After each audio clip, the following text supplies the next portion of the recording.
from the technical point of view, I'm ready. We can start in 15 minutes.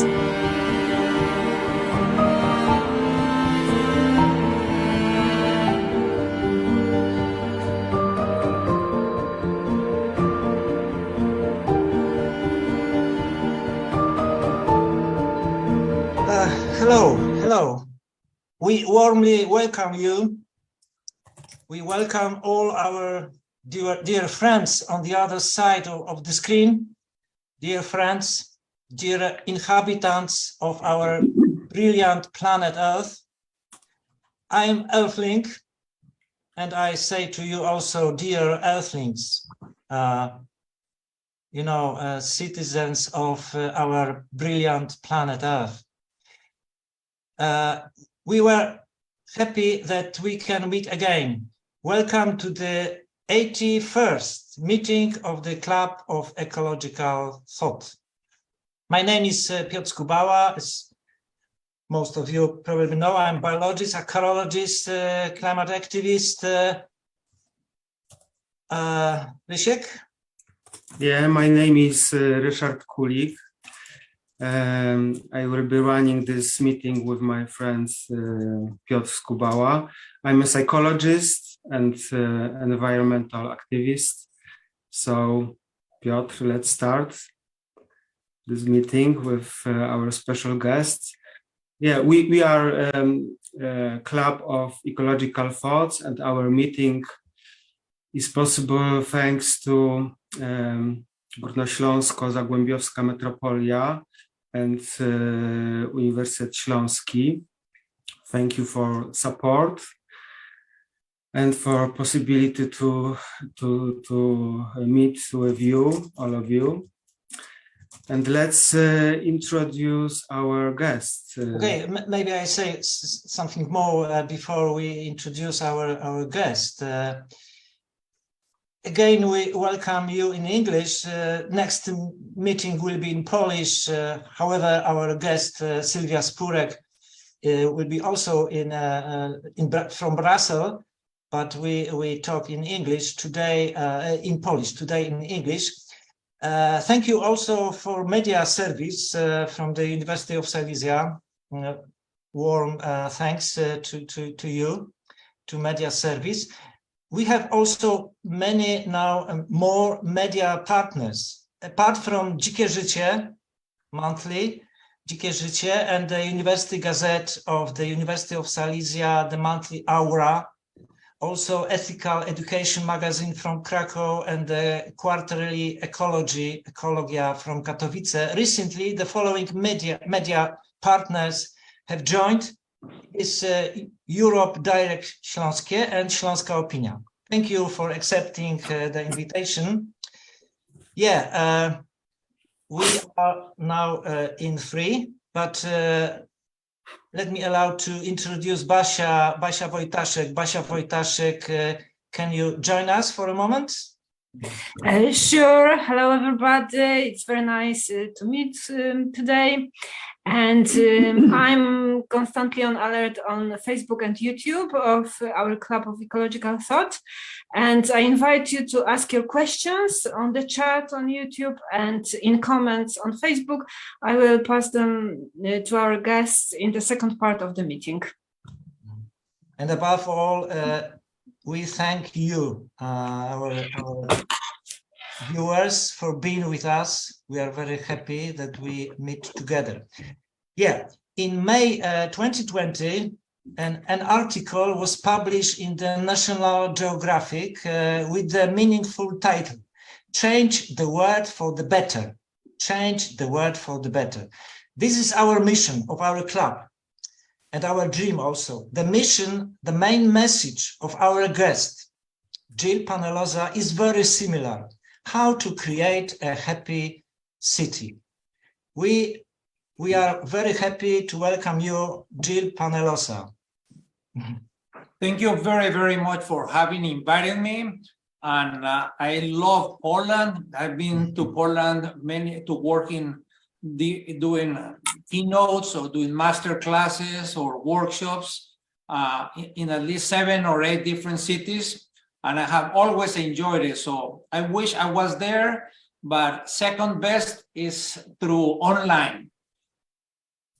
Let us allow to say a few words about our famous guest. Gil Peñalosa is a world authority in the field of creating democratic and accessible urban spaces. He's passionate about cities for all people. He advises decision makers and communities worldwide on how to create vibrant cities and healthy communities for all, regardless of age, gender, ability, and social, economic, or ethnic background. It is very, very important. He focuses on the design and use of parks and streets as great public places, as well as the promotion of sustainable mobility, walking, riding bicycles, using public transit, and new use of cars. Many cities invited Gil Peñalosa. He has worked in over 350 different cities in all continents. Gil Peñalosa is the founder and chair of the successful Canadian non-profit organization, 880 Cities. Gil Peñalosa is now in Toronto. Gil was also elected twice as chair of World Urban Parks and was its first ambassador. It is only part of biogram of Gil. Rysiek, can you say something more? Yeah, I would say something more. Gil has been a strong advocate for improving city parks, making his first mark in Bogota, Colombia, where he led design and construction of over 200 parks. His team also radically transformed the Ciclovia, so-called open streets program. And now every Sunday, over 1.7 million people walk, run, skate, and bike along 121 kilometers of Bogota city's roads. So today it's internationally recognized and well known. And in addition, Gil is a founder of Cities for Everyone and leads a private international consulting firm, Gil Peñalosa and Associates, providing services as an inspirational speaker and advisor to decision makers and communities. Gil also received a doctorate honoris causa from the Faculty of Urban Planning at the prominent Swedish university SLU. And 2 years ago, he was Planetizen's top 50 most influential urbanists and received in Australia the World Urban Parks Annual Distinguished Individual Award.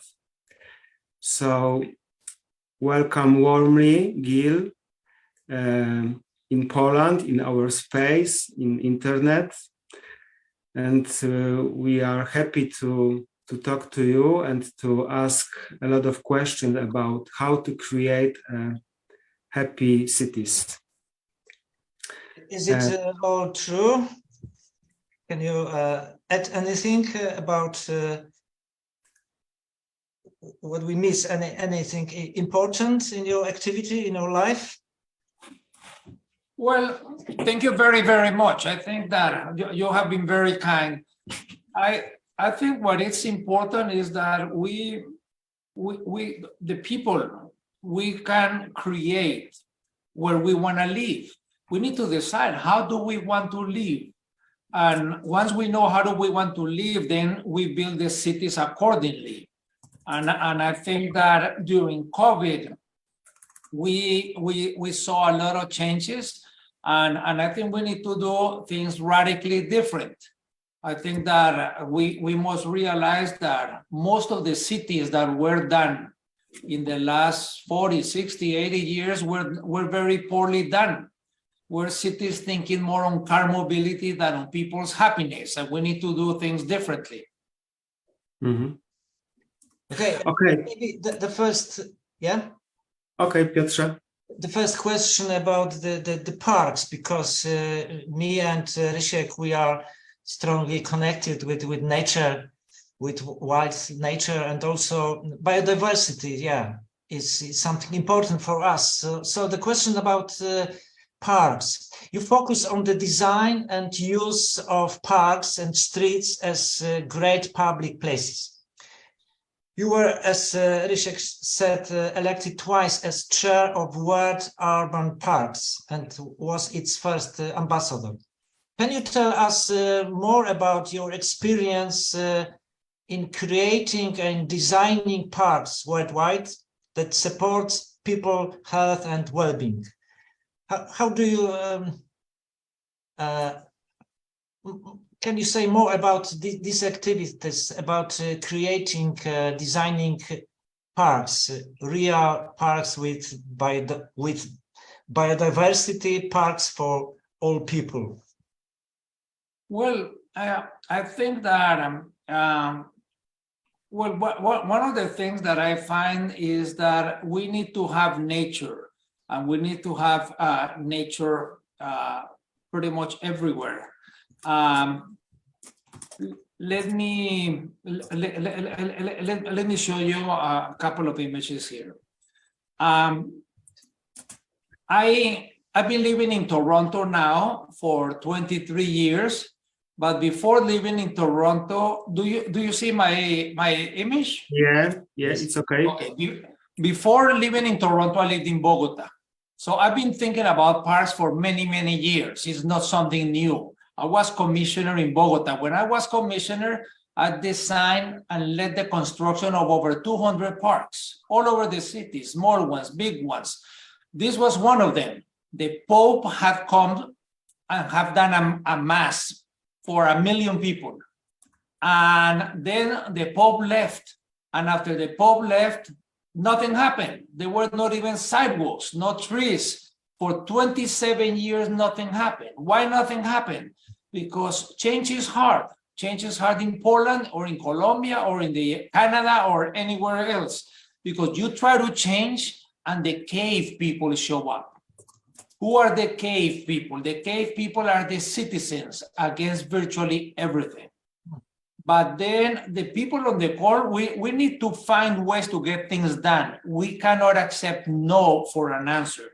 So it was like this for 27 years. And then in 4 years, we turned it into this, a magnificent park for active, for passive, for contemplative recreation, for things that people can do at their own pace, at their own time. It's not only about sports, it's also about just sitting down and looking at others, or having activities with thousands of people, or having activities by yourself or with a friend. So the parks need infrastructure, but also they need programs, they need uses, they need activities. And also it's not only about large parks. I did the construction, mostly hundreds of small parks in very low income areas. You see, even the streets were not even paved. And people were saying, Gil, why are you doing so many parks? The poor people have so many needs, education, health. Yeah, we need to solve education and health. But also when the low income people feel really bad, feel miserable, it's in the leisure time. If you are the president of a bank, or if you are the minimum wage worker cleaning the floors, during work, both have similar experience. Maybe the president has more anxiety, but in the leisure time, the president has many options: country clubs, private clubs, his own cottage, movies and theaters and restaurants and travels. The low income doesn't have too many options. So if we improve how the low income uses the leisure time, then we're going to improve the quality of life. That was, I was so so committed to doing parks for low-income areas. No, we didn't do Central Park in New York, but when I was in Bogota, I was thinking about Central Park, that when they did it 160 years ago, they were thinking that Olmsted, who designed, wanted to meet people as equals. How could have people, because the wealthy people and the poor people, they don't live in the same buildings. The children didn't go to the same schools. They didn't even go to the same restaurants. And then I was thinking that maybe from the point of view of physical activity, anywhere in the world, people could have it.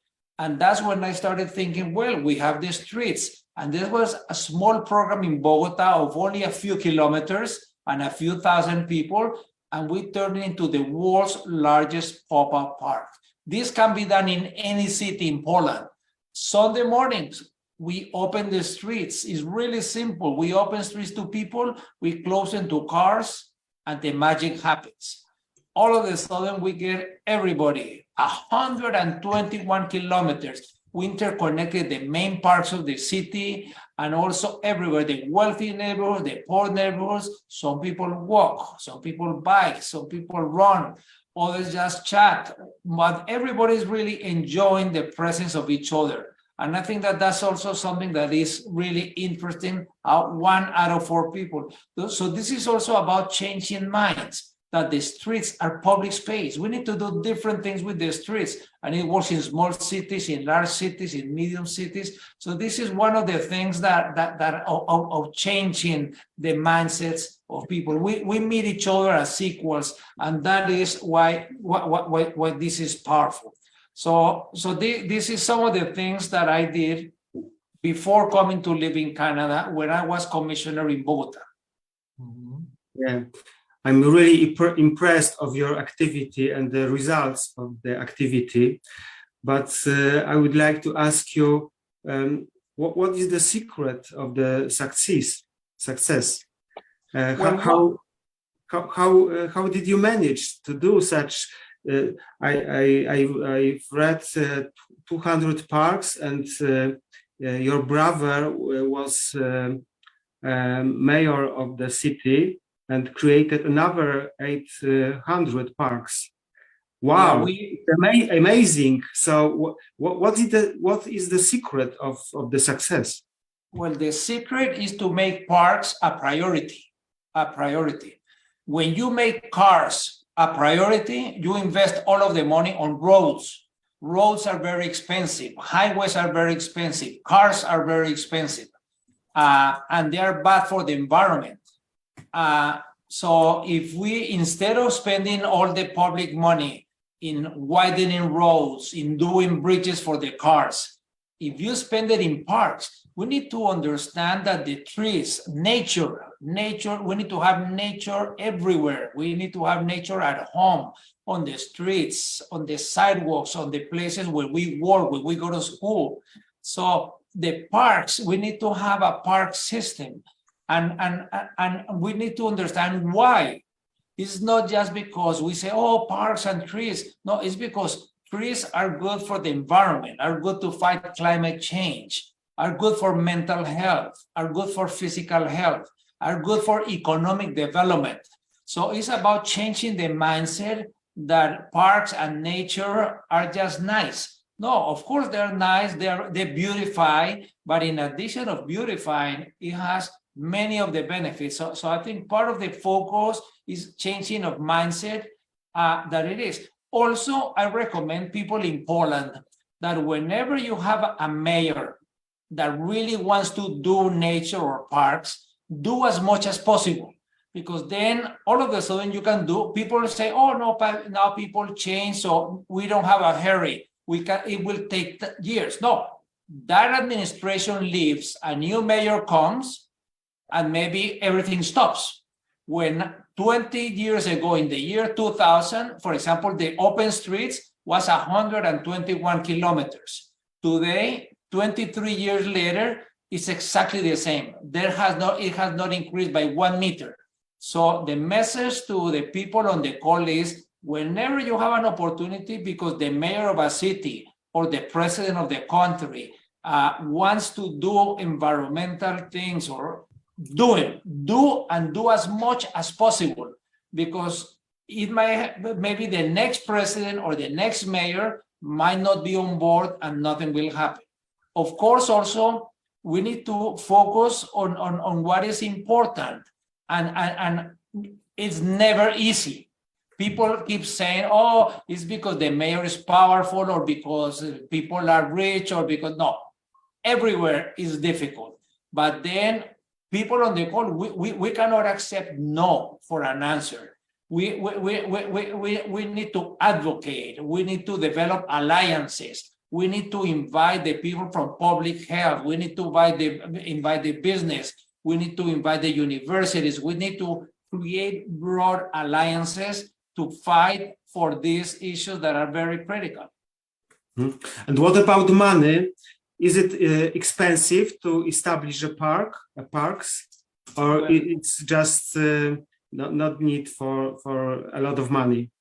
No, there is not too much need of a lot of money. Let me put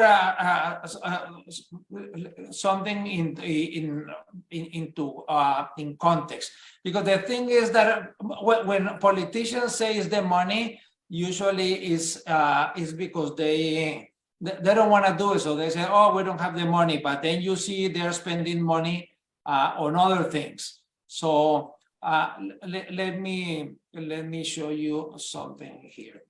I'm talking about cities because people live in cities.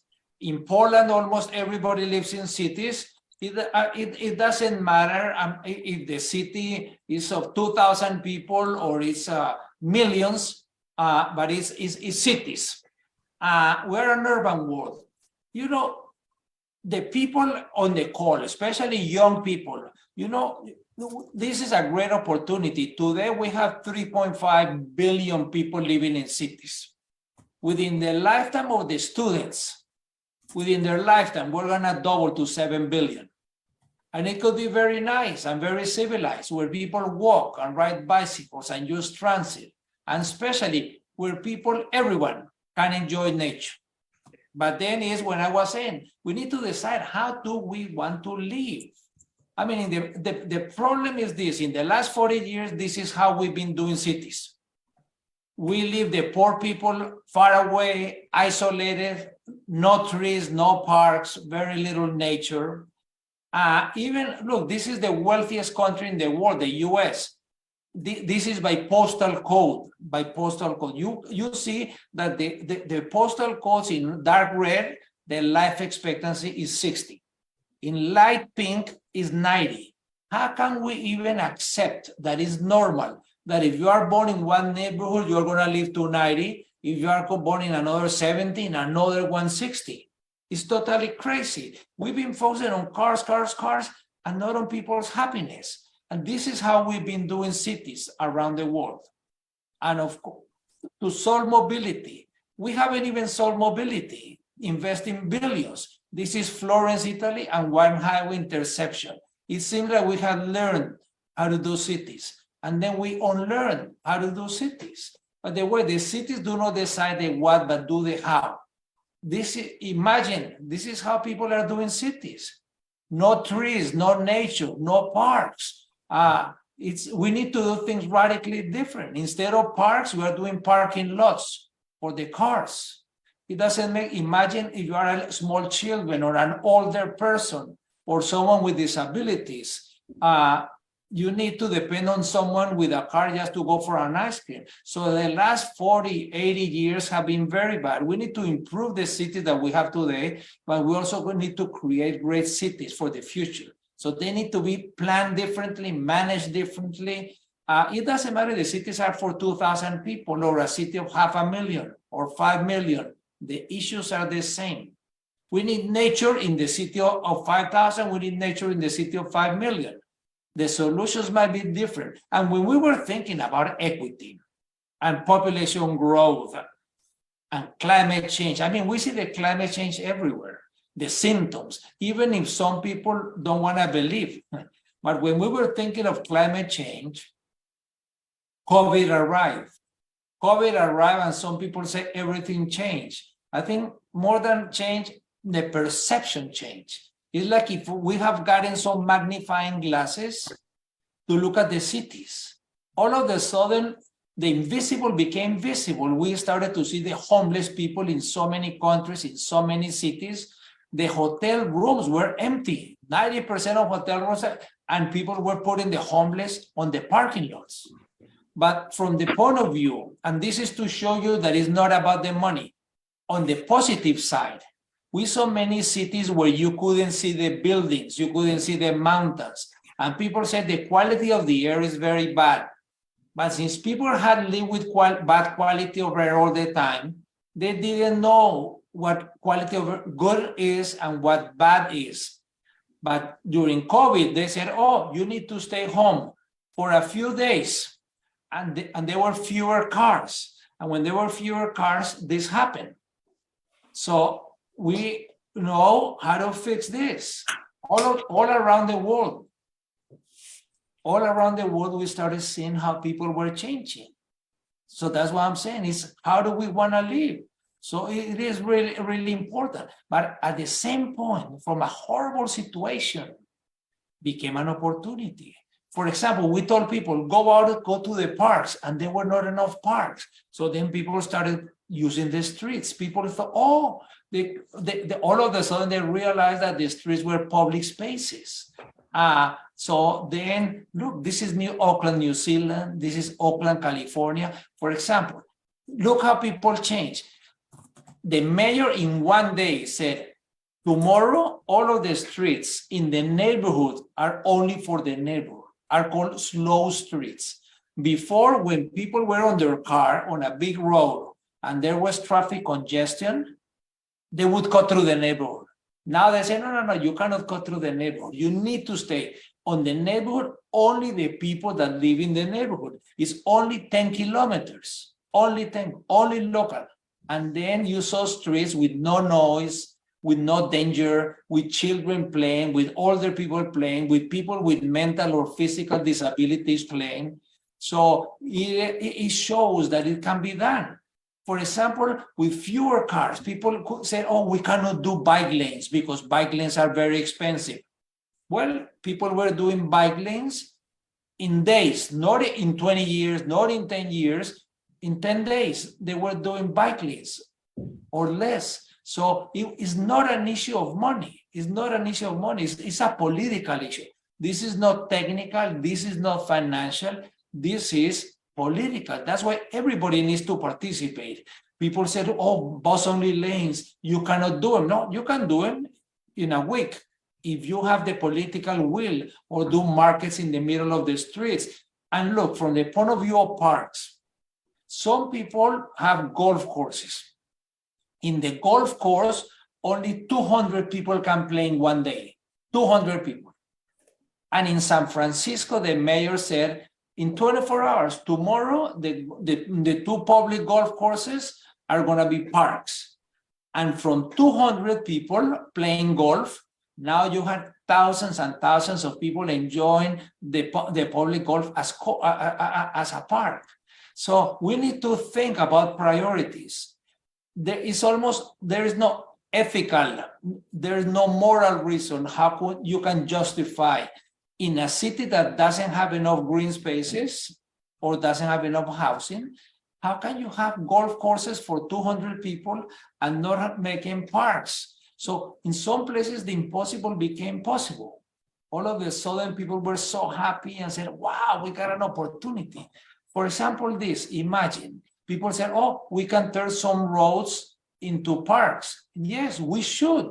The roads are way too big. What if we turn them? But of course, it's not going to be easy because there are some other people that want to take over more parks. Instead of taking roads into parks, they want to make parks into roads. So it's not that simple. So what I wanted to show you is that it's not about the money. It's about the political decision of how do we want to live.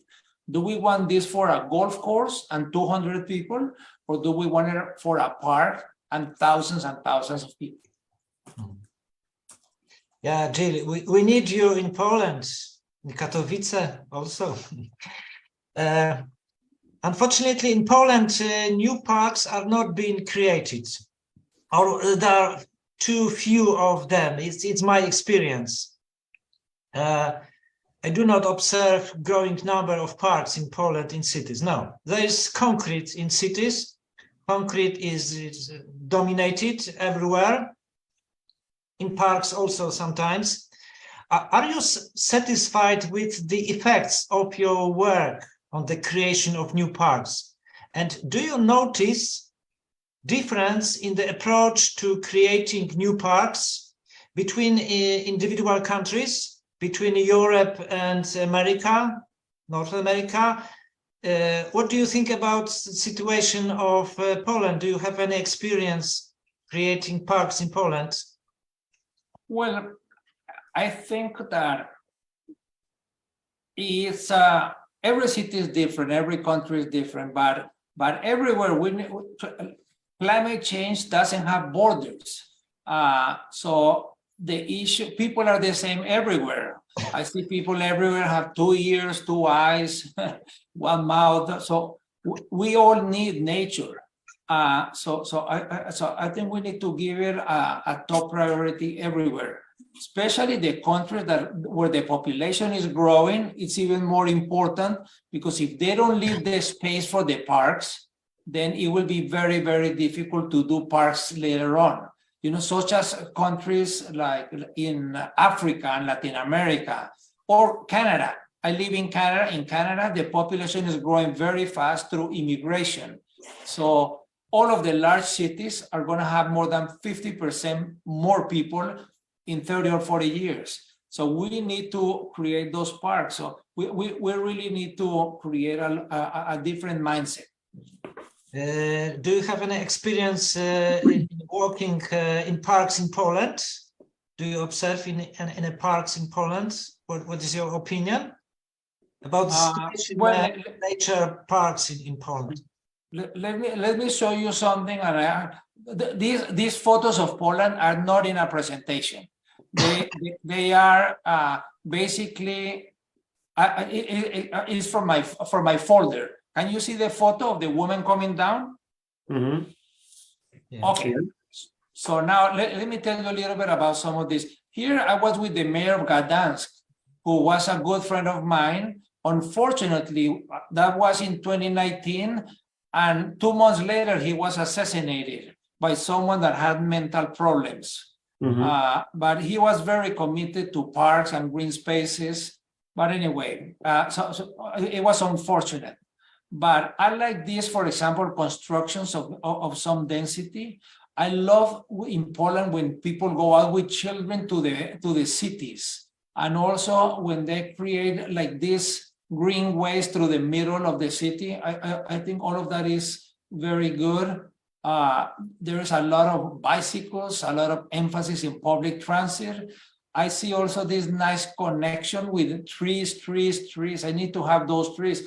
Also, it's okay not to have grass, because if you are going to have a lot of people, it's very difficult to keep the grass. So this is nice because the surface of this park is soft. So if a child falls, it's not a problem. So it has combination. This is important. You know, you need to put bollards so the cars will not take over the sidewalk, because sometimes the cars take over the sidewalk. And we need to use the parks, people of all ages. We need young, we need old, we need rich, and we need poor. Also, we need to have healthier food in the parks, because that food is not very healthy. I love here, this is in Krakow. I think people are playing music in the middle of the squares and eating. So I think that the number one activity in the parks is to walk. And then I enjoyed some. We are getting older. We're living longer. So, you know, Poland has doubled the life expectancy in the last 150 years, has doubled. And around the world, we are living much longer. So we need to have cities that are really good for young, but also for older people. And I think that is something that is really good. Have facilities like this one for coffee.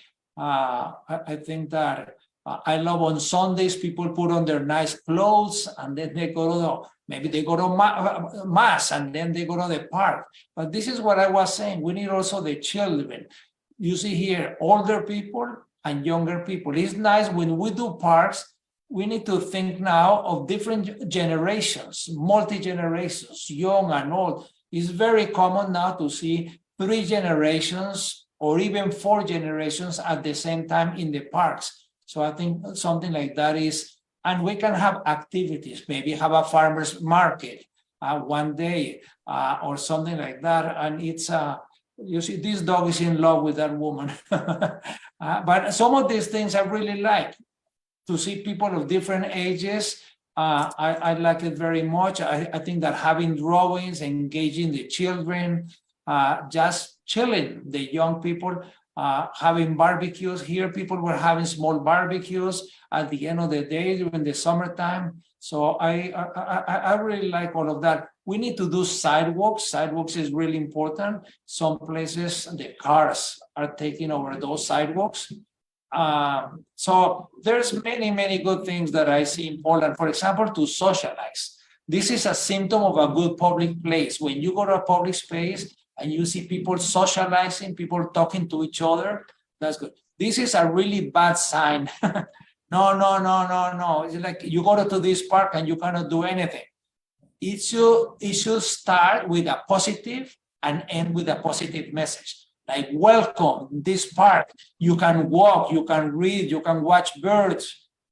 Please, for the convenience of others, do not do A, B, C, D, and then enjoy, come back, but not the nose.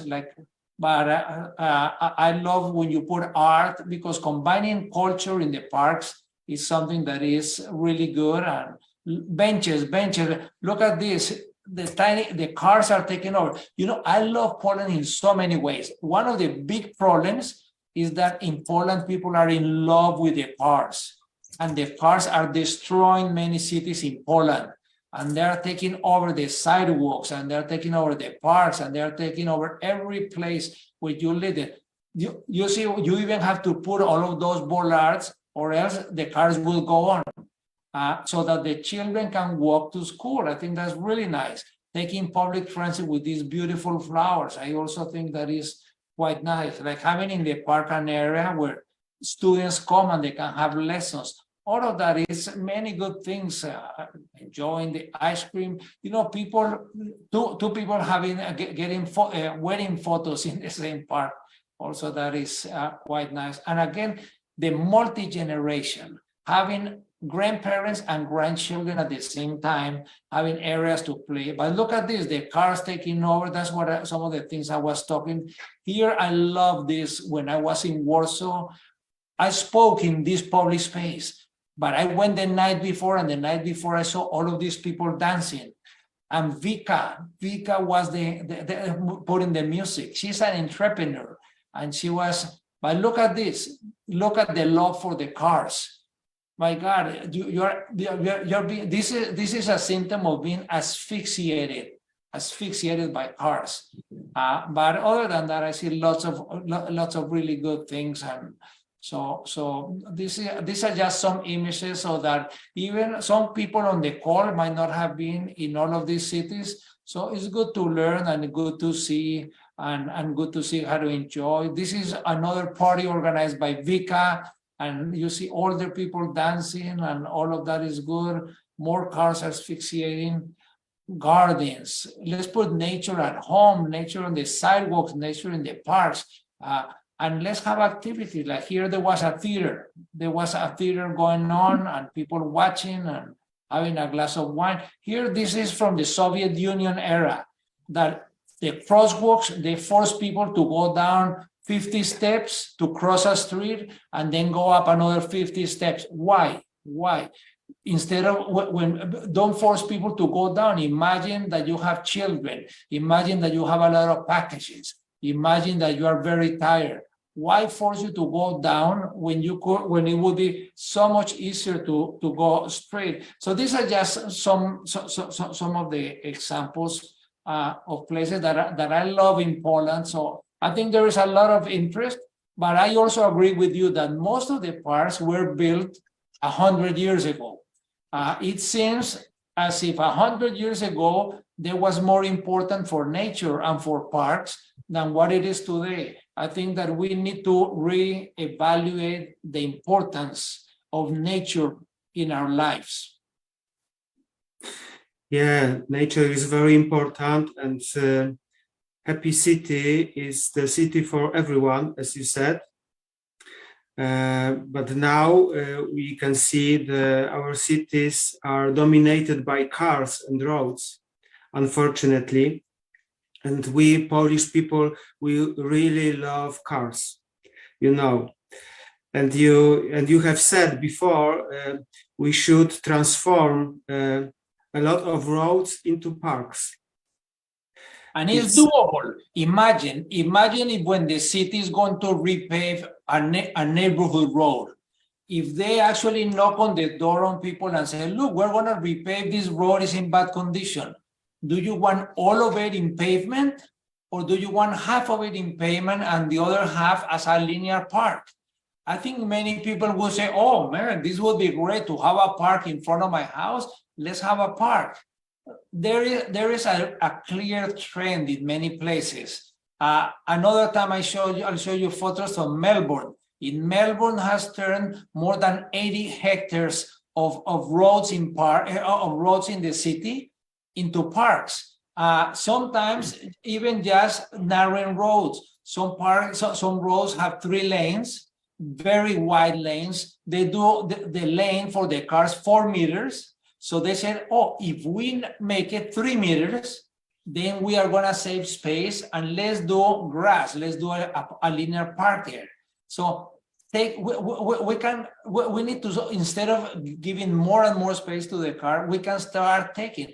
In many cases, we don't even have to eliminate lanes. We just need to make them narrower, and we need to find the space, but we need to move in that other direction. Also because COVID showed that when COVID had many horrible things, but few good ones. One is that we saw that when people would go in nature, they would find a better mental health. Mm-hmm. And people started talking about mental health. Before COVID, people were shy. People didn't want to talk about mental health. They felt bad.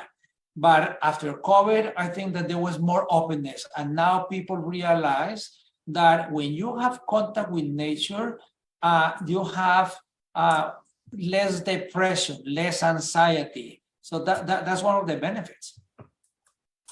Mm-hmm. Yeah, you pay a lot of attention to the role of nature in cities. For example, you say that, citation, when I think of an ideal city, it should have nature everywhere. You underlined that, another citation, the ideal city should have over 30 to 40% tree canopy city-wide in every single neighborhood. I really like the slogan or the plan for each city that you refer to as 330-300. Could you tell more about this idea, 330-300? This is a program that a friend of mine who was the Dean of Forestry at UBC and now has an Institute of Nature in Barcelona. What is the 330-300? He was a Professor Cecil Cunningham. Is because sometimes people talk about averages. For example, they say in Toronto, 28% of the city has the tree canopy is 28%. Yeah, but it's citywide. Some parts of the city is more than 50%, where the rich people live. The wealthy areas is over 50%. Where the low-income people live, it's only 5 or 10%. So we need is neighborhood. So the 330-300 is that anybody, anywhere in the city should be able, if you come out of your house and you look out, you should be able to see at least 3 trees. Also, in your street, in your neighborhood, you should have 30% tree canopy. Because I don't care if my city has 30%, but if my street has only 5%. So citywide, we need 30% in your neighborhood, in your street. And the 300 is that everybody should have a quality green space or quality park within 300 meters. So 3 trees within, to view 3 trees, to have 30% tree canopy, and to have quality green space within 300 meters. Fantastic. Great. Because at the end of the day, we need, what we want to have is, we want to have well-being.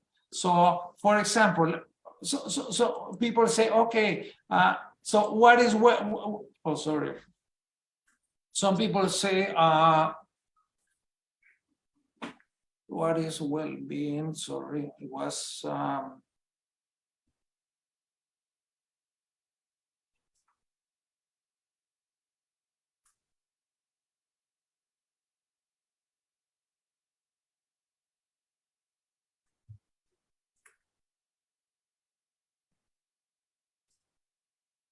Okay, now you see the well-being. Yeah, okay. Okay, because well-being, what is well-being? Well-being is being well. And being well is you don't have to stand up in your head. So I tell people on the well-being, let's focus on 5 actions that anybody should be able to do in any city in Poland, small city, big city. 1, we need to eat more plant-based. And to help us eat more plant-based, for example, we need to have farmers market in the different neighborhoods. We need to go to the neighborhoods and have this. We need to have urban gardening. We need to have allotment gardens. Let's have smaller allotment gardens in a few parks, in the schools, in the libraries, in the neighborhoods, because then people learn more about food and then they're gonna eat more green space. Also, obviously, I'm not asking people on this call to be vegetarian, but if all of us on the call eat half as much meat as we usually do, half, that means the impact is as if half of us had become vegetarians. 2, we need to sleep. We need to sleep 8 hours every night. I'm not talking about homeless, of course. Homelessness is a human rights issue. We need to provide homes. But if you have a home, then of course, then we need to have sleep. We need to socialize, and socializing implies this. Imagine in the parks, we go to the parks and we socialize, we do activities. The parks is not only the infrastructure, we need to have programs. We need to organize Tai Chi in the park. We need to organize walking groups. We need to organize playing cards. So nature, this is what I mean. And if we socialize in nature, it's even better. So we need to have this contact with nature because it's going to be good for mental health, for physical health, for social well-being. I was working, for example, here in Phoenix, in Arizona, or here in Hawaii. But when you do physics, it's very different to do physical activity inside a room than outside in the park. So we need to have, and we need to make contact with nature. It has to be easy and inexpensive and close to our homes. For everybody. And of course, we need to be physically active.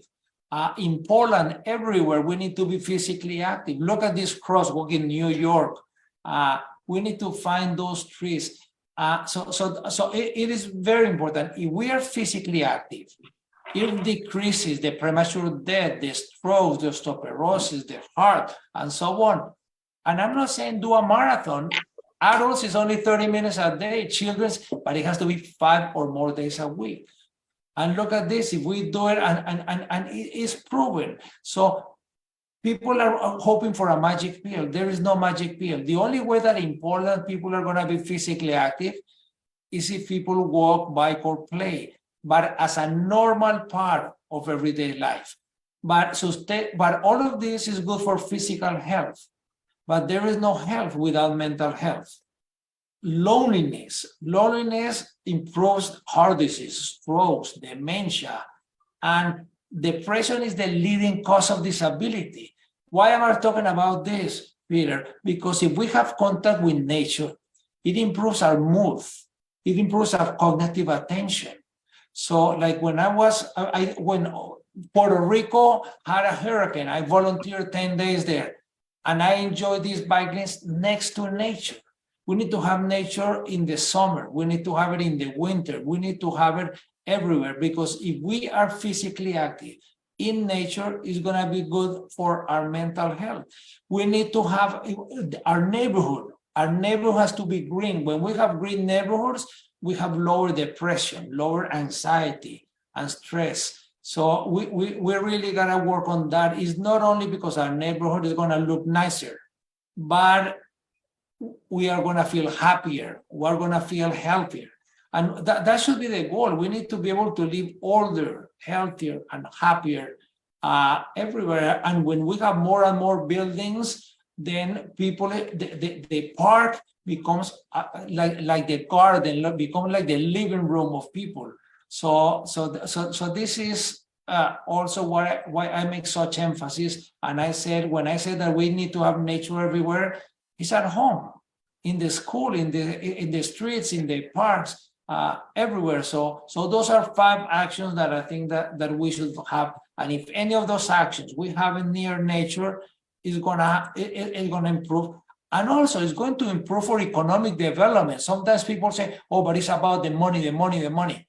Well, today the cities are competing how to retain good people, how to attract good people. They want to have good teachers in the school. They want to have good nurses and doctors in the hospital. Well, the good people can live anywhere. So where will the good people live? Wherever they have good quality of life. And if you have nature, you're going to have better quality of life. So you're going to have better people, and you are going to be more economic competitive. Yeah, it's obvious for us. People need nature. We all need nature. Without it, we can't live. We can't live without nature. And we know, and scientists say that nature is crucial for health and for well-being. And despite this, in Polish cities, for instance, there is less and less trees and green areas. It seems it's a common tendency. Why does it happen? Why we hate nature in our neighborhood? Why does it happen? Well, I think that we need to create alliances, broad alliances. Nature is good for recreation. It's good for mental health. It's good for economic development. It's good for climate change.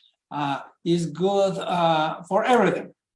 Then we need to think, okay, the politicians, we need to say, okay, now this president, what does he or she care? Do they like economic? Okay, let's give economic reasons why we need nature. Oh no, this one likes his environment. So let's come out why this is good for the environment. No, they like his health. So let's come out. So it's not saying, oh, we need nature because nature, or we need trees.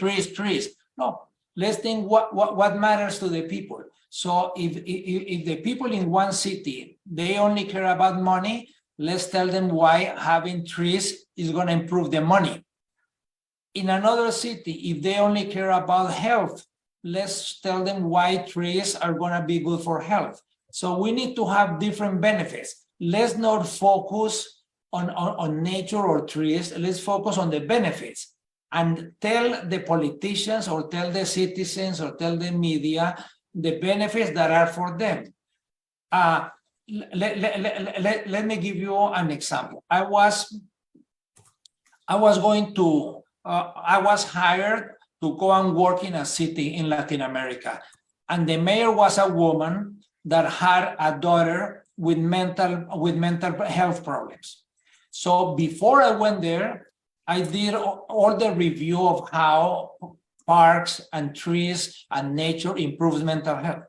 So when I was there with her and her close team and we were talking, when I was talking about parks were good for money, for whatever, she was on her telephone, talking on the telephone. When I was talking why parks were good for climate change, she was also talking. And I noticed every time that I made a comment or why parks were good for mental health, she stopped and paid attention. She was listening. So then I came with another reason and another and another. And at the end, she was fascinated with parks and with nature, and she was convinced that she wanted to put money into nature. But it was because I was talking about the benefits on something that mattered to her.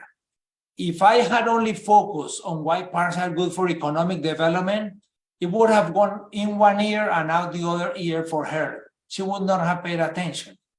But that doesn't mean that everywhere we need to talk about mental health. No, because if I go to another city and the mayor is a woman that only cares about money, economic development, then I need to give her arguments for economic development. So we need to provide benefits to people, different benefits for different people according to whatever is important. So my message is that we need to be advocates. This is not a time for citizens to be spectators. We need to participate. We need to be engaged. We need to go to public meetings. We need to send emails to the elected officials. We need to make phone calls to the radio stations. We need to participate. But let's focus on the benefits. This is not about the tree or the park. It's about the benefit that the trees or the parks or nature can have. So I think if we focus on the benefits, we're going to be more successful. Okay. Okay, now I have a question not about cities and parks, but the question about tennis. In one of your interviews, you mentioned that you used to play a lot of tennis and that you were number 2 in Colombia. Do you know any Polish tennis player? Oh, Poland has many fantastic tennis players. I Do you think know that Iga is, Świątek? yeah, Yeah. fantastic. I know. World champion. Yeah, I know one tennis player from Colombia, Juan Sebastian Cabal. Oh yes, he's very good playing doubles. He's very good in doubles, not so good in singles. But you know, for example, when I was commissioner, I started doing some tennis courts in low-income areas. And people said, oh, why are you doing that? Low-income people do not play tennis. I said, but it's not because of tennis. Tennis is not expensive. I said, the problem is that in Bogota, the tennis courts were only in the wealthy neighborhoods. So in the clubs, in the private clubs. There were no tennis courts in public places, only in private clubs. So I said, what is expensive is not tennis. What is expensive is the private club. So if we put tennis courts, public tennis courts, it's going to change. And that is part of the thing. Yeah, but you are talking about some of the parks. Let me share once more here, because I think that in relation to the parks, no, not this one, sorry. It's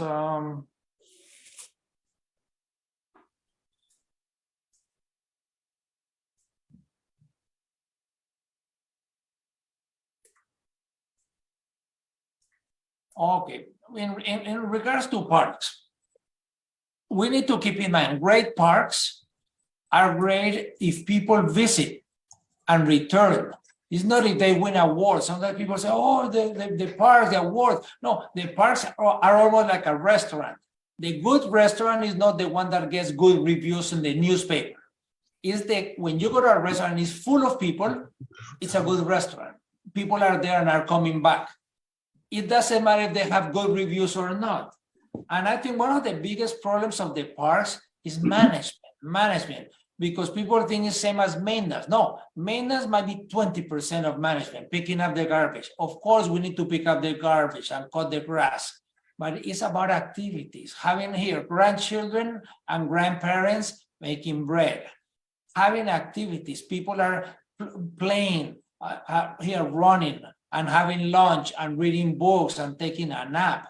We need to organize volunteers to help in the parks, but we need to give volunteers the tools. We need to have citizen engagement. Let's ask the citizens, what do they want before, during, after? We need to give resources, human, financial, to have to the parks, and not have the same games, the same activities in every park. Let's have things that are completely different so that they complement. Safety, well, it's not about putting signs, beware. No, you need police when they are empty. You don't need when they are full. So the least expensive way to have safe parks is to have activities where you have a lot of people. So let's invest in activities, because empty parks have fewer benefits. But this is about having nature in the middle of the city, and let's have different activities. Here they're doing laughing yoga. Some people say, in Poland, should we have small or large parks? Well, unfortunately, we need both because they satisfy different needs. We need the small neighborhood park, because in the small park, we meet our neighbors, we develop a sense of belonging, but we cannot play football, so we need medium-sized parks. And maybe we look at these ones in the middle of the forest, totally surrounded, no plastic, only lots of wood things. It's made, so it's, look at this, very dense, lots of buildings, but also lots of parks. And then we need to have the large ones with the lakes and with allotment gardens, where people do all kinds of activities. So at the end of the day, we need to have a citywide park system. Also, the trails are very nice in the trails in the park, because they are good for transportation, but they are also good for recreation. And when people go in the trails, it's very good because you connect through the trails, different areas, commercial. And look at this one, for example, in Minneapolis, there was private sector up to the river. So they built part of the trail on top of the river. That's on top of the Mississippi River. And that is something that is quite nice. We need to have nature for all.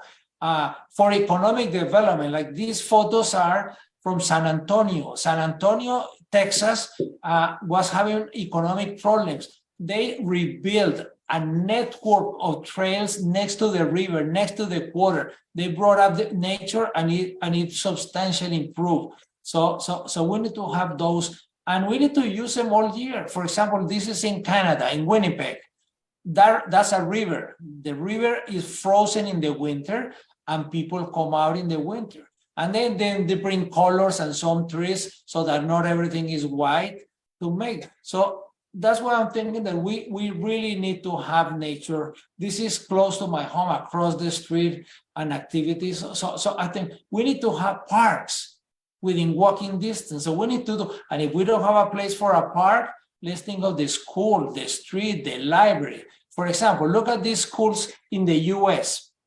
Look how they were transformed from this to this. This can be done in any school in Poland. Look, no trees, no green area. Now lots of trees, lots of even green roofs. Why so much green? Because for children, green space reduces attention deficit and hyperactivity disorder.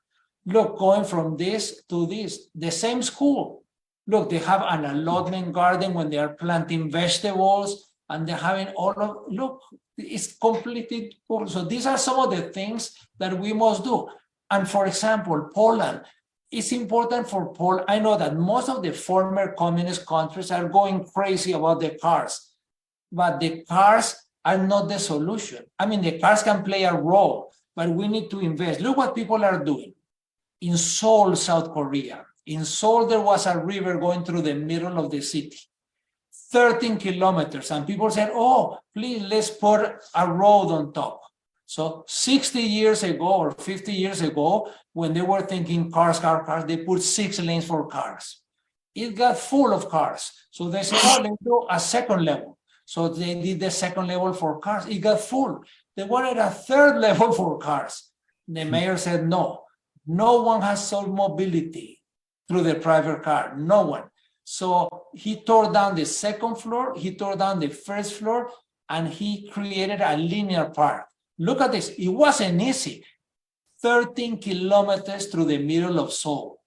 And people were complaining, so at some point people were saying, Mayor, are you crazy? People are not gonna buy. As if people going at 100 kilometers, anybody was gonna stop for coffee. Now they stop because now there's only 2 small lanes very slow, and a linear park. They have a linear park to the middle.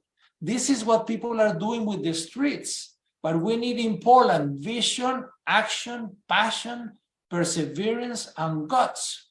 Look, this is in Denmark, a medium-sized city, small city. Again, 40 years ago, there was a river going through the middle. They covered the river. Like you were saying, they take the trees out. They cover the river. And they said, can we go to Poland and bring the best people here? No, because no one wants to live in this street. So someone said 10 years ago, hey, wasn't there a river going down? And they brought it up. Look, it's the same store, same street, but now they brought out the river, they planted trees, and now it becomes very successful. This is Portland, same thing, from cars to green to nature. This is Madrid in the last 10 years. Again, nature. These are the things that we should be doing. New York, this is Vitoria-Gasteiz, one of the nicest cities. This is happening now in Paris. The Champs-Élysées, the most iconic avenue in the world, is full of cars, 14 lanes. Well, the mayor is taking out half of the lanes, 7 lanes out to create a linear park in the Champs-Élysées. But it's not only in the main avenues. In Paris, they're also doing neighborhood streets and things like that and creating the 15-minute city and all of this. So all of this, why are they doing this? Why? It's not only because this child thinks TV sucks. It's not about parks. It's not about recreation. It's about creating an equitable and sustainable for everyone. This is for the ecological thought club. The ecological thought club, we want to have healthier and happier people. What are the benefits? Nature is good for this. This is what I was talking about, for culture, for education, recreation, environment. So you need to pick what is important. So for example, this mayor in that city I told you, for her, it was health. So let's talk to her about healthier lifestyles. Let's not talk to her about culture or about economic or the environment. That's not what was on her mind. On her mind was health. So we gotta pick the benefit on some of those actions. So we need to change. There is not gonna be a Martian coming down to Poland saying, I'm gonna make nature in Poland and equitable. No, why don't we change? Because doing more of the same is easy. Recommendation, change is not unanimous. You need to accept that it won't be unanimous. Second, the general interest must prevail over the particular. So it's not about the particular taking down the trees, it's about the general interest. And the cost of doing nothing is not nothing. So we gotta work on this. All of these things are not technical, they are not financial. It's about policy, but it's not about political parties. Every political party should want nature. Everybody needs to participate. Let's change the planning, the management. We need passion and perseverance. It's great. Let's be bold. And one of the things is, I recommend do alliances. The ecological club do alliance with the universities, with the business, with non-profit organizations, with religious groups, with libraries, and develop a shared vision, but also lots of action. Because if you need vision and you need action to actually make some of those changes actually happen. Well, great examples and passion, your passion, I mean. But let's talk about demography in Katowice. I will tell you, we in Katowice, in the last 30 years, we lost almost 25% of population. The population of Katowice has decreased. And the city center is emptying out. It's probably also the common tendency. And the situation now is that suburban districts there are new housing built in this suburban district. Of course, the new houses are in the place where the green areas were before. What is your comment for this tendency, for this situation? That's terrible. That's terrible. But in Katowice, are you getting a lot of people from Ukraine also now? Yeah, we have, but the tendency was before. Yeah. So the population is getting lower and lower. And Yeah, then no, you- that is terrible. We need to stop the sprawl. The government should not allow anywhere. Same thing will happen in Canada and in the US. That's a big problem, because when the cities expand, when there is sprawl, environmentally is terrible. Because imagine if you have 50 apartments in one building, or 50, the same 50, but houses individually.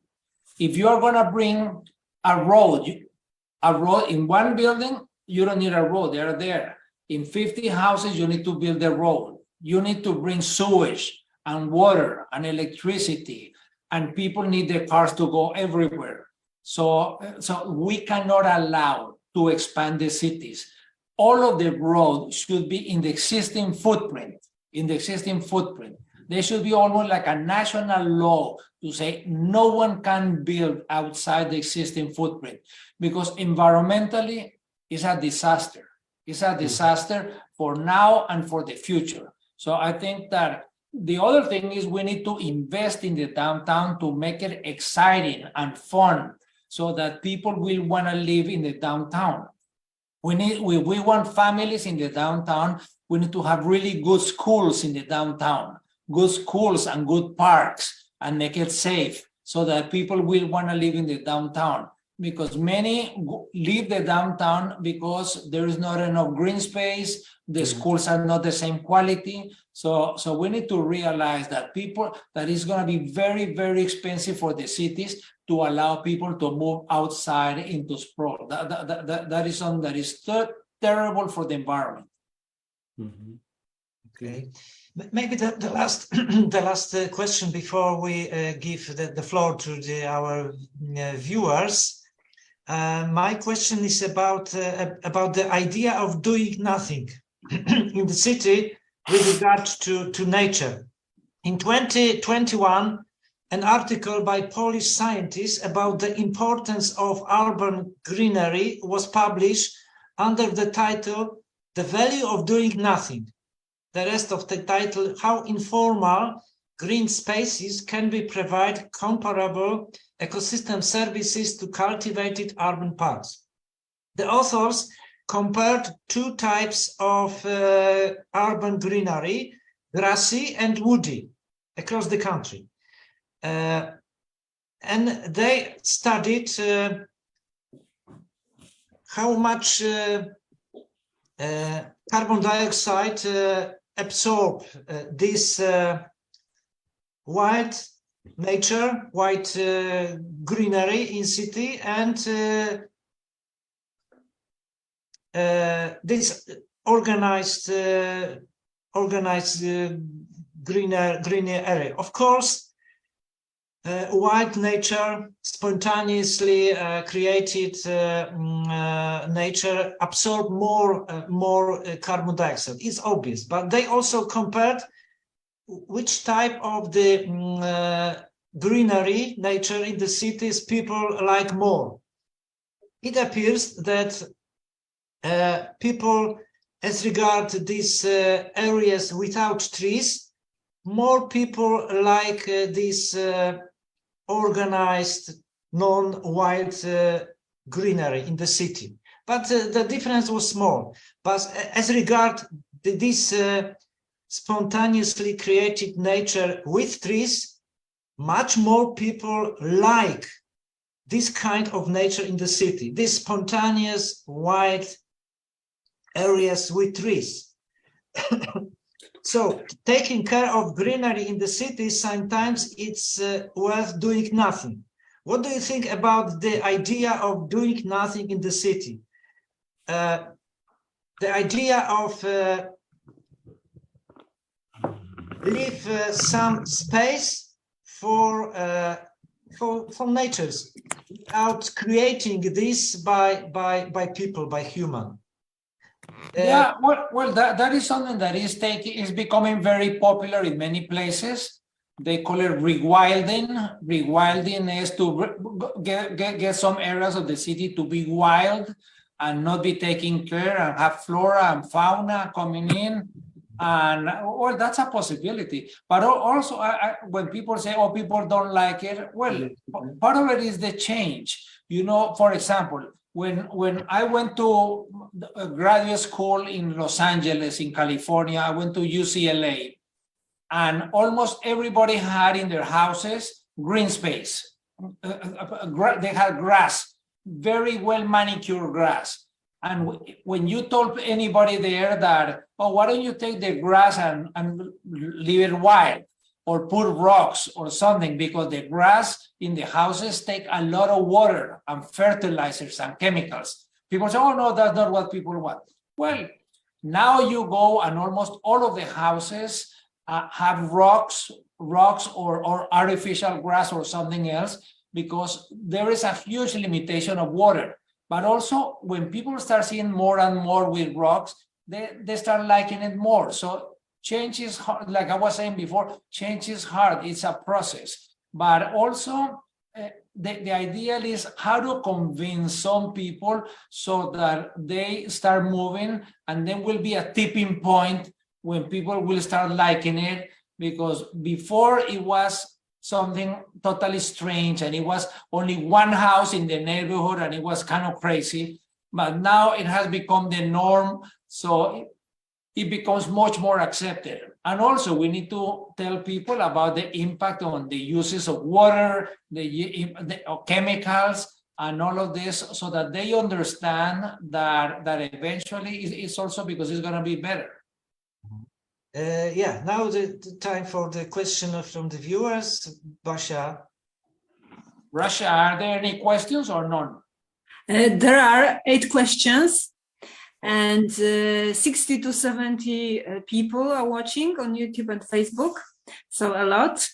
And the first question from YouTube: are there any cities or towns in Poland that can be transformed according to the idea of garden cities? If so, please give 2 or 3 examples. Well, everyone, all of them. There is no city that cannot be transformed. It requires leadership. It requires vision. But any city could do it. You can even do the whole city, or maybe if there is a neighborhood, and in that neighborhood there's a lot of advocates for nature, they said, okay, let's change this neighborhood. And maybe people will see what, like Peter was saying, rewilding some of the gardens and some of the parks, and planting more trees. But any city in Poland or any city in the world can do it. So this issue of nature is not just for a few cities, for the big ones or the small ones or the medium, for all of them. Even sometimes it's easier in the small ones, because in the small ones, it's easier to find people, it's easier to make decisions. But no, I would say any city in Poland can become greener, and I think all of them should become greener. Mm-hmm. Another question, also from YouTube: are you sure that everyone likes nature? Because sometimes when I go out for a walk and look for a green place near my home, I get the impression that I'm one of the exceptions, because many or even most people prefer spending time in front of the screen, computer, TV, or telephone, and going to supermarkets, such huge queues in front of shopping centers on weekends. How to convince the people? What arguments should we use to get them? Well, the problem is sometimes we are inviting people to use cars. We do big roads, fantastic. They are very well paved, no potholes, and big shopping centers. And then, so we are inviting them to use the car. We're not inviting them to walk, because sometimes if we want in the neighborhoods, we want to have, for example, sidewalks. They need to be flat. I see in many cities in Poland that they are allowing the cars to go on the sidewalk. It's horrible. So it becomes dangerous. It's not safe. It's not comfortable. Also, it's not only having walkability, but places to walk to. So in the neighborhoods, we need to have coffee places and small grocery stores and corner stores so that people can actually walk to. Also, the parks. It's not about having this big park like I've seen in Katowice, that are big parks, but on the outside of the city, because there you might be able to go on the weekend, but we also need to go on a daily basis. So we need to have the small neighborhood parks within walking distance. And also we need to have activities so that people will go to the parks and they will find. So it's not only about doing a walking path, it's about also organizing walking groups, because sometimes people say, oh, but I see the people walking. No, you see the few walking, you don't see the many not. Also for the older people, there's more and more older people, but they need to be physically fit. They need to be healthy. So I think that is one of the, like in places like in Poland, in the last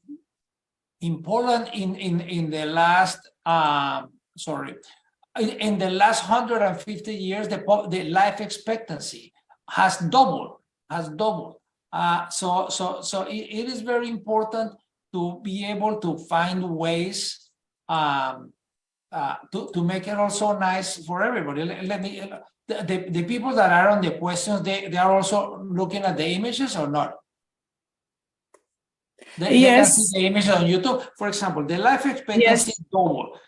And not just in Poland. Look at this. This is all of these dots, these circles, are the countries of the world.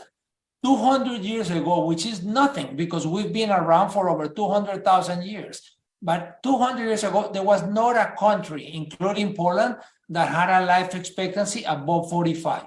None. Today, we don't have any with the life expectancy below 45. It's really incredible. That's why we're living very long. And that's why the cities in Poland also for older people have to be better. The people that have ever lived to 60 in the history of humanity, half are alive today. Today we got about almost 1 billion people over 60. In 30 years, we're going to double the people over 60. And people are enjoying having gardening, are eating ice cream, are playing in the parks with the grandchildren. I mean, the population over 60 is going to double. The population over 80 is going to quadruple. That's why we really got to think of how we're going to live older, healthier, and happier.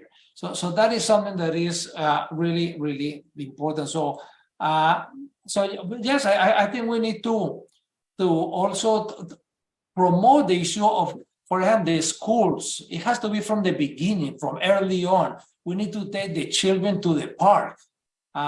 Also, the children love to go to the park and to have activities. Why? Because there are other children. The children's best toy, the favorite toy of a children, is another children. So let's take them to the park, and then the parents will go to the park, the grandparents will go to the park. But we need to make nature easy to have access. We need to have it close, free. But if we make it very complicated, people will go to the screen. Thank you very much. There is another question: how to design green areas, parks, lawns, flower meadows, etc., in large urban centers dominated by industry, especially heavy industry? Well, that's also where we need more parks and more trees, because sometimes that industry is generating pollution, is contaminating the air, the noise. So we need to we need to give it even more importance that in the ones that do not have industry. Okay, and maybe some more personal question. What inspired you to act for the sustainable development of cities? I don't know. Well, part of it, my mother was a gardener. She was a landscape gardener, and she worked in gardens all her life. And since I was a little baby, she had to go and work in different gardens or planting trees, and she would take me over. And my father, he was, when United Nations had a world conference on human settlements, I was finishing high school in 1976, and my father was in charge of the UN. He was number 2 at the United Nations as Undersecretary General in charge of the Human Settlements Conference, where UN Habitat was created. So the combination of my mom being a gardener and my father being in urban issues, I think that got me interested in this. And also because it's something that is exciting, but also that we need to do. If we want to survive, we really need to work on equity and sustainability. I think that the world has been turning less equitable and less sustainable, and together we need to reverse it, because we need to have a much more equitable and much more sustainable. Definitely. Thank you very much. How would you comment on the thesis that green areas in cities reduce the amount of land available for human development, and actually they increase urban sprawl? No, I think every city can increase with density. By the way, I don't like very tall buildings. In some cities, they are doing 50, 60, 80-story buildings. No, that's not the density that I like. I think you can have the same density with 6-story buildings next to each other, like in Paris or Copenhagen or Barcelona, whatever, than with 50 or 60-story buildings every other block. When you have 60-story buildings and they are aging poorly, people don't fix them because it's too expensive. People don't tear it down because it's 60 stories. But when it's six stories, well, you can, if it doesn't work, you can tear it down and do another one. Also, you build a lot more community. When you're in a building of 6 stories, many times you take the stairs, you see the neighbors, you help each other, bring down the bags, the shopping. There's a lot more community. So I don't think there's absolutely any excuse to do more sprawl. If we take away the green spaces, we're going to have more sprawl, because many of the people that are moving to the suburbs is because they claim to want more green space. They want to have more parks and more trees. So it is essential for the quality of life of people living in cities that we have the best possible green spaces in the city. That is the best way to stop sprawl. Sprawl is extremely expensive for cities now and in the long run. Yeah, that makes sense. Thank you. And people in Silesia are used to travel by cars 25 to 50 kilometers one way every day to work from every direction. It seems to be impossible to provide them good public transport. Do you have any alternative solution for that kind of situation? Well, first is make people in cars pay the real cost, so that they actually do pay for the roads, 100% of it. So then they will see that the cars are going to be much more expensive. Second, we need to put public transit. If public transit, it needs to be quality. It has to have connected. It has to have frequency and be affordable. Otherwise, people will not change. And also, we need to give the numbers. I don't know the numbers in Poland, but for example, in the US, the people that have private cars spend between 20 and 25% of the income in the car. It's crazy. 20 to 25. People don't have money to go on vacation. People don't have money to pay the university, but they have 1 or 2 cars in their home. So they're paying 25% for the car. They're paying 35% for the house. So they already have 60% and they haven't purchased 1 piece of bread. So cars are very expensive. So we should create ways that people have. I mean, we need to invest in public transit. Sustainable mobility has to be a mix of walking, of riding bicycles, of using public transit. We need to make those three combined, and for people to be able to go from anywhere to anywhere. I mean, places like Copenhagen. In Copenhagen, the car was taking over in the 50s, in the 60s, in the 70s. Then there was an oil crisis. And in the oil crisis, people couldn't use their cars every day. So one day, the ones with license plate on odd number, one day uneven. But they didn't have bikeways. And then a lot of children were being killed by the cars. So people started doing huge demonstrations. And they forced the government to do bike lanes with a physical separation. When they started doing, they went from about 5 or 6%. Now it's at 41%. 41% of the metropolitan trips in Copenhagen are on bicycle. In the downtown is more than 60%. In the cities in Poland is not even 2%. So imagine if you could go maybe not from 2 to 60, but maybe from 2 to 10 or to 20. It would transform people's minds. Yeah. Also because this is about human rights. How old do you have to be in Poland to drive a car? How old? 18, I suppose. 18, okay.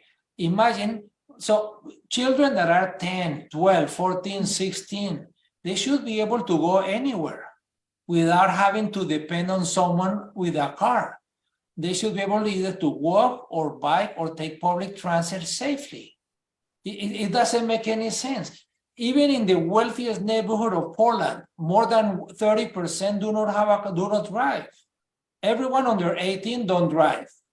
Many over 65 also don't drive. And many between 18 and 65 also don't drive. So even in the wealthiest parts, 30% don't drive. In the not so wealthy, might be 40, 50%. So we cannot continue building the cities around the necessity to have cars that are very expensive, that pollute in the noise, in the air, in everything. So that's how I'm saying we need to change. The way we've done those cities in the last 40, 60 years is totally wrong. It's totally wrong.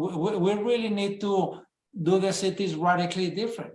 And we can be happier, and we can be healthier, and we could live better. This is not that we're gonna live worse. No, we can live better and more connected and happier. Exactly. I personally don't drive. I do not have a car. But one person on YouTube mentioned that in Poland, for 1,000 people, we've got 750 cars. So that sounds crazy. Totally crazy. You know, that's what happened in most of the countries that were communist in the USSR when they became independent. For example, I do a lot of work in Tirana. Tirana is the capital of Albania. In Tirana, under the communists, there were 7 cars. 7.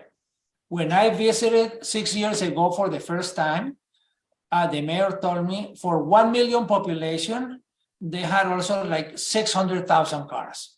Totally crazy. The traffic jams, half of the trips in Tirana, half were less than 1 kilometer.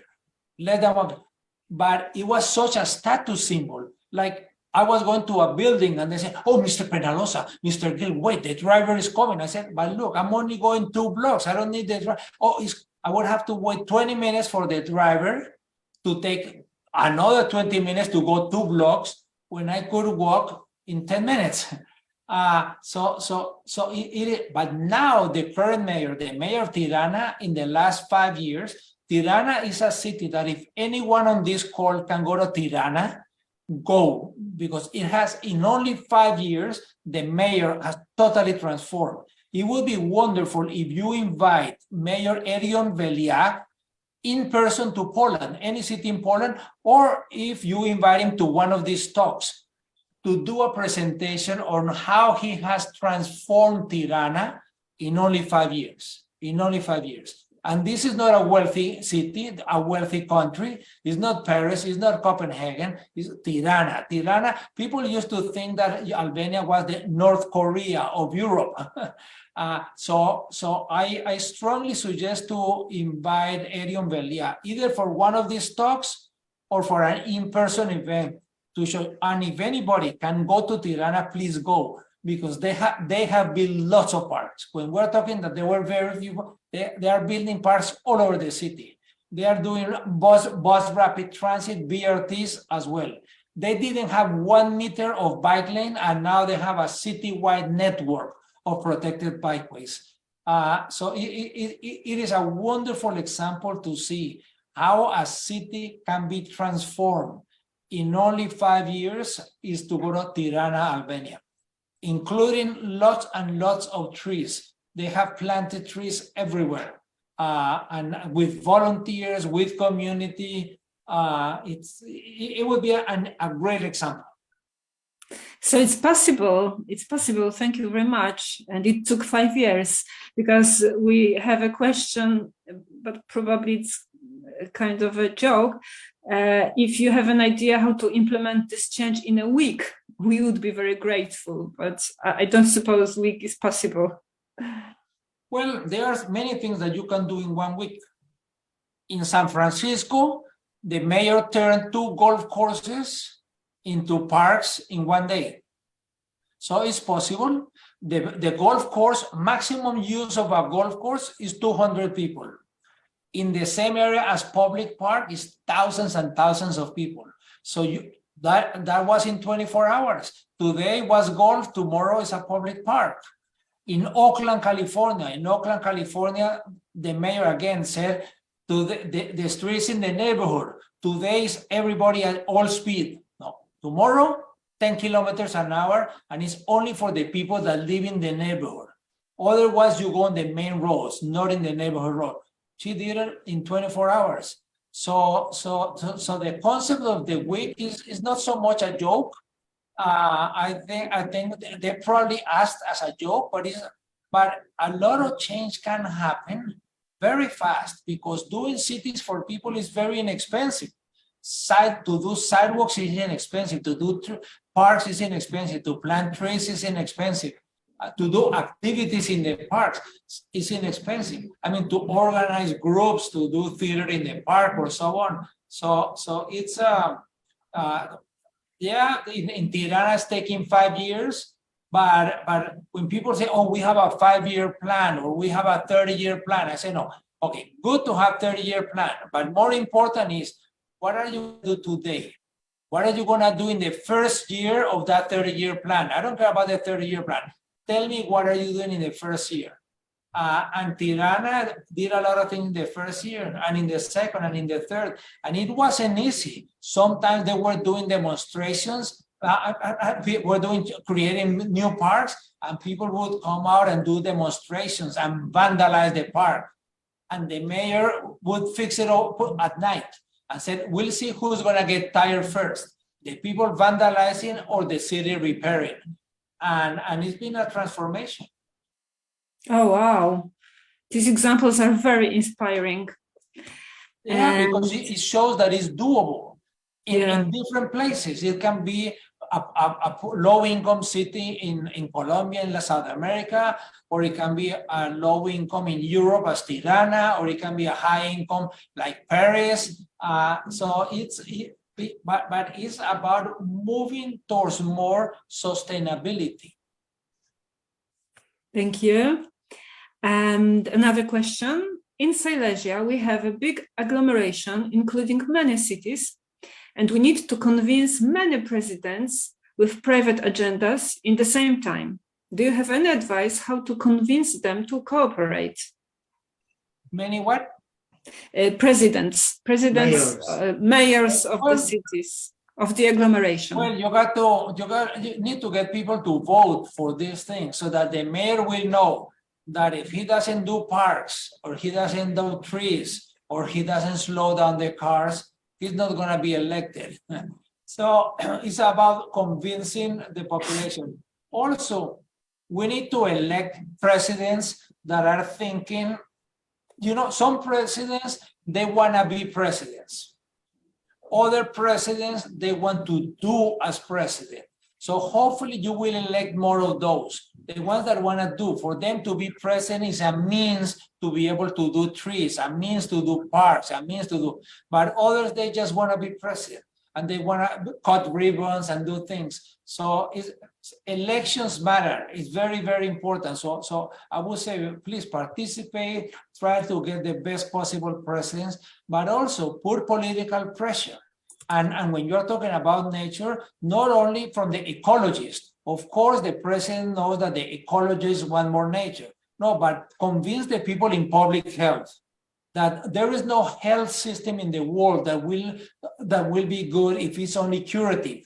It has to be preventive. So get the health people to pressure the president to have more nature.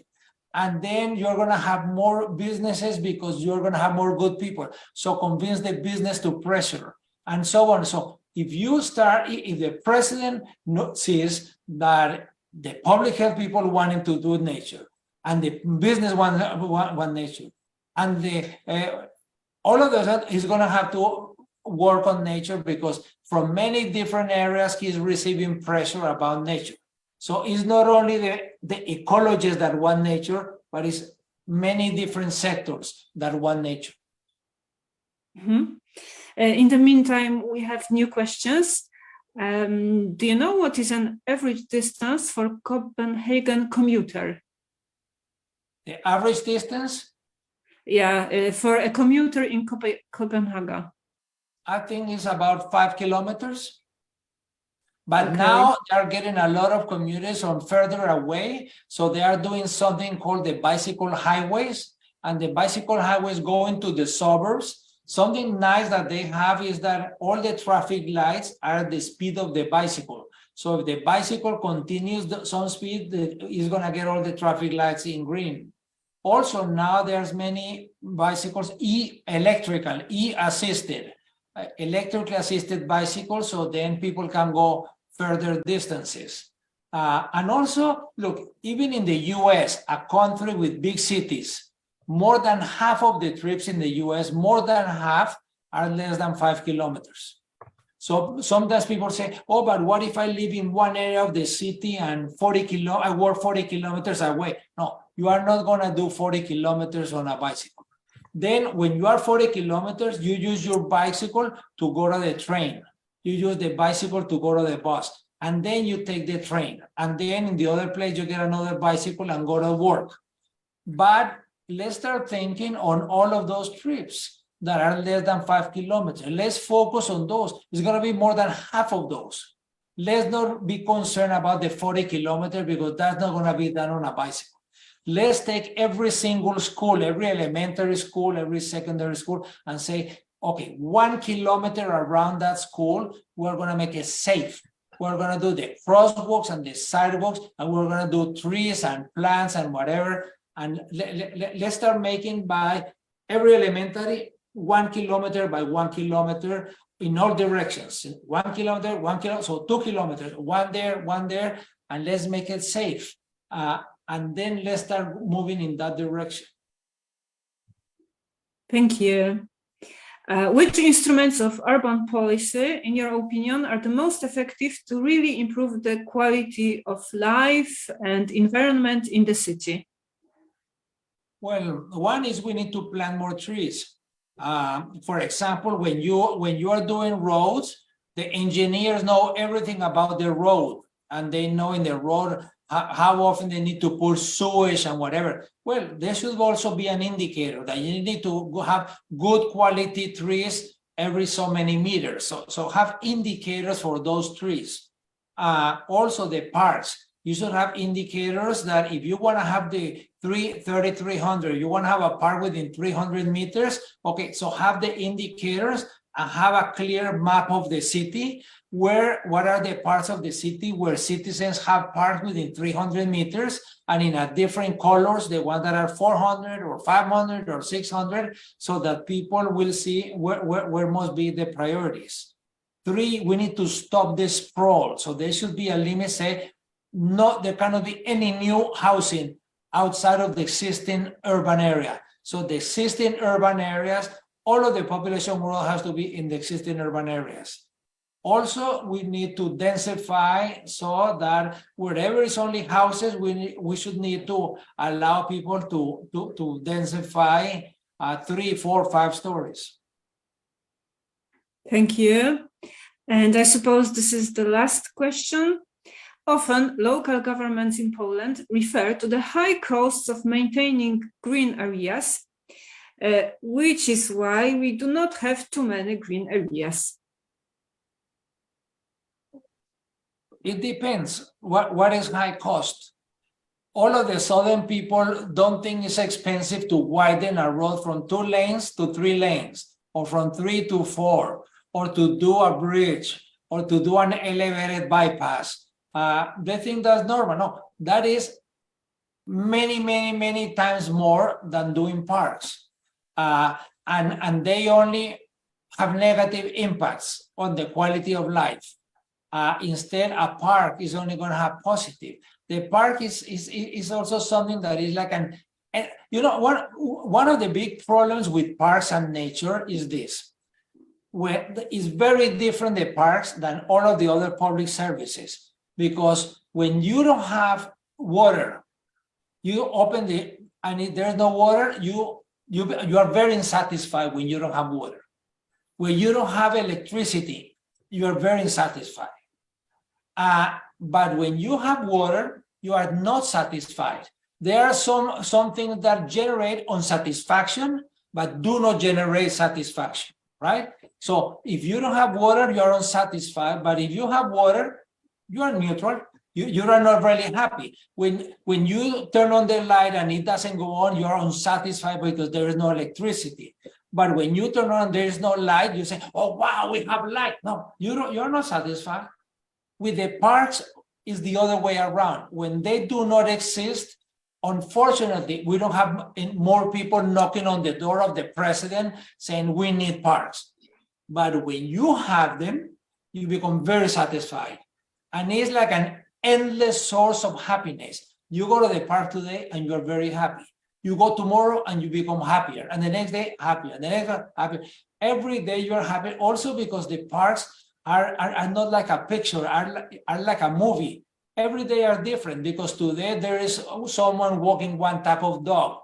Tomorrow is someone else with a different type of dog. Today, some people playing football, tomorrow others. So you in the parks, you also get that satisfaction from looking at people, from enjoying people. Also, the trees, nature is different according to the seasons. So throughout the season, you see how nature changes and the different flowers that are coming out and the colors of the leaves and so on.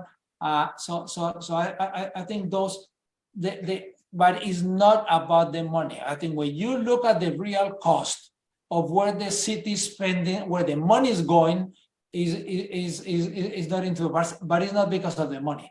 I can guarantee you that any city in Poland is spending many times more money building roads for cars and maintaining roads for cars than doing parks for people.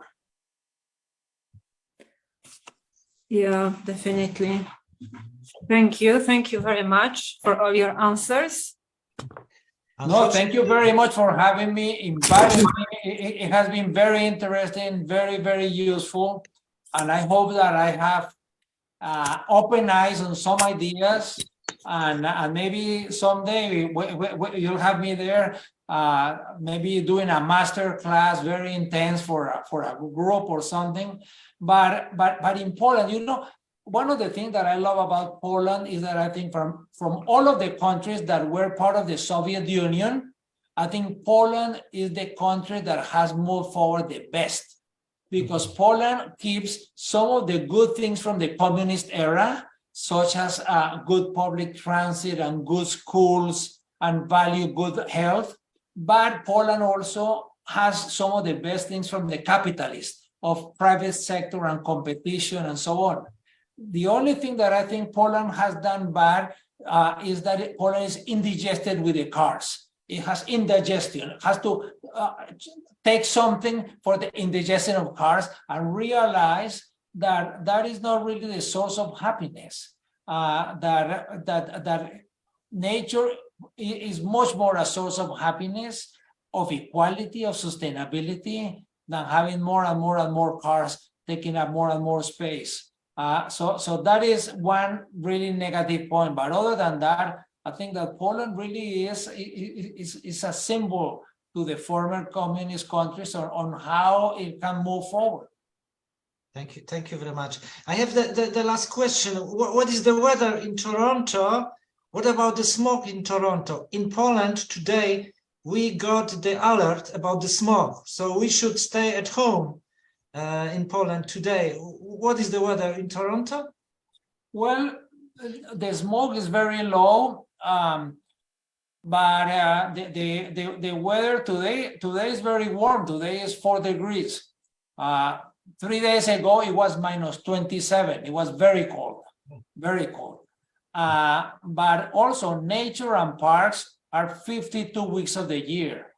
We should also change the mindset of some people that think that parks is a summer infrastructure. No, it's 52 weeks of the year that we need to be in contact with nature, and we need to enjoy nature, and it's different. But we need to take that joy and that happiness and for all ages and all abilities. And also it's free. It's free, so we need to take advantage of that as well.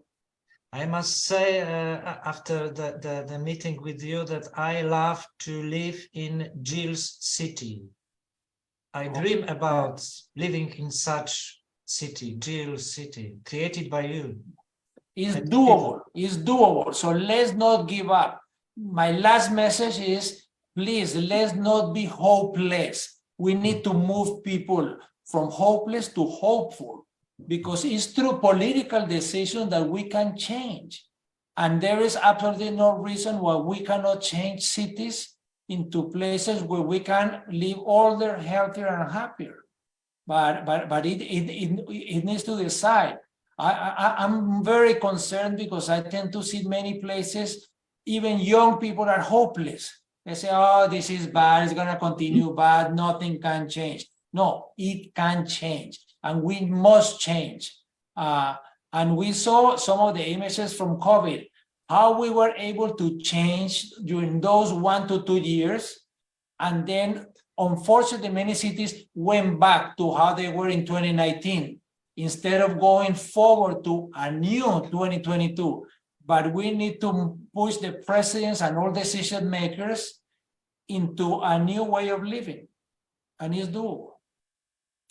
Thank you very much, Gil. It's a wonderful message, and your passion gives me a hope for a better world. We need such a people, such as you, and I hope we can manage to make a change, because we need happy cities. We need nature in the cities. We need everyday contact with nature. So very, very thank you very much for this message. Thank you. Thank you very much. Hope to see you soon. Really happy to be in contact with you. I'm really impressed by your energy. Yeah, by your strength. Thank you very much. Okay. Have a wonderful day, and I want to thank everybody that was on the call. Thank you very, very much, and I wish you all the very best. Take care. Yeah. Goodbye. Thank you. Thank you. Goodbye. Bye-bye.